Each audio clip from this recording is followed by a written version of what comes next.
temps d'un poème, c'est un programme destiné aux tout petits, soit tout seuls, soit avec leurs parents. C'est un moment d'apaisement, de douceur, un moment où on peut exprimer aussi ses peurs. On peut se projeter dans un personnage, ça peut être source de discussion après avec ses petits. Voilà, c'est quelque chose qui, à mon avis, précède le sommeil.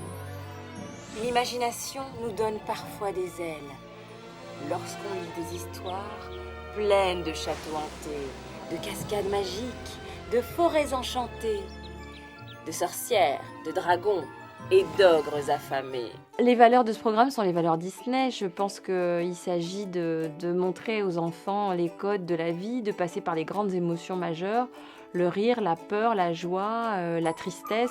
Le petit, quand il a 3 ans, il est très sensible au visage, aux mimiques de sa maman, de son papa, des gens qui l'entourent. Et il essaye tout seul aussi. Quand il pleure, il fait pas semblant de pleurer, il pleure vraiment comme ça. Quand il rit, il rit vraiment aux éclats. Les enfants, ils sont à fond dans leurs émotions. Et Disney, pour moi, c'est ça. Ils ont de la chance, les canards. Quand ils ont envie de boire, il leur suffit d'une mare. Moi, j'adore avoir le cœur gros. J'adore sentir l'émotion qui monte à la gorge. Je sens que j'arrive plus à parler. Et je suis hyper bonne cliente, de toute façon. Et dans les dessins animés, dans les films, et dans la vie. Je pleure, je ris. Alors ça, c'est moi. Donc, il en faut peu pour être heureux. C'est l'histoire d'une balle, d'une batte et d'un gant. La balle s'emballe, la batte le rate et tout se gâte. La balle bondit, paf, dans le gant. Et rebondit, paf, dans l'autre gant. La balle aime le gant, mais pas tout le temps. Je suis assez flattée que Disney m'ait proposé de le faire parce que voilà, je suis une maman et une belle maman et prêter sa voix pour Disney, c'est quand même un privilège.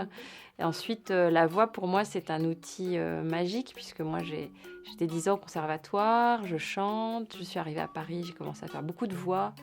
Pour moi, c'est un vecteur de beaucoup d'émotions, plus que l'image d'ailleurs. Et quand ils veulent nager, il leur suffit de plonger. Moi, j'aime bien rire, j'ai plutôt la pêche, j'aime bien interpréter des personnages différents. Donc, les poèmes sur lesquels j'ai pu poser ma voix aujourd'hui sont différents. On parle de peur, on parle de joie, de victoire. Ça m'a beaucoup plu. On ne peut pas le voir, car ce monde fantastique n'est même pas réel. Se laisser porter par une voix, ça permet de rêver. Leur faire écouter un poème et puis les laisser songer derrière, c'est hyper constructif. Des gens ordinaires qui deviennent les héros extraordinaires de leurs propres histoires. Je pense qu'il faut encourager les enfants à rêver. J'espère que ça va plaire. Des histoires où tout est bien, qui finit bien.